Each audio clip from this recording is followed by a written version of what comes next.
আমাদের এখানে ব্রিটিশরা একটা দূষিত মাদ্রাসা শিক্ষা ঢুকে দিয়ে গেছে, সেটা আলিয়া নেশা।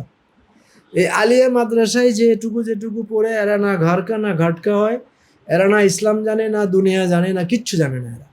এরা ওই যে বোখারি শরীফ ওই যখন তারা মাদ্রাসায় পড়ে লাইব্রেরি থেকে বোখারি শরীফ উঠাইয়া পরীক্ষার জন্য হয়তো 200, 300, 400, 500 হাদিস পড়ে, তারপরে বোখারি শরীফটা যে আবার লাইব্রেরিতে জমা দিয়ে আসে, এরপরে সে এখন আলেম হয়ে গেছে।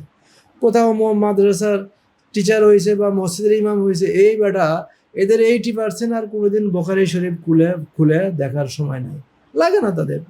তো এইভাবে আমাদের যে বাংলাদেশে যে বা ভারতে যে ইসলামী যে শিক্ষা বা যে আলেম, এরা আসলে কেউ আলেম না, এবং এরা আলেম নামের আসলে মর্যাদা হানি করছে। আর আলেম নাম দিয়ে এরা কিছুই জানে না বলতে গেলে। একজন হুজ্জাতুল ইসলামের এরা ধারে কাছে না।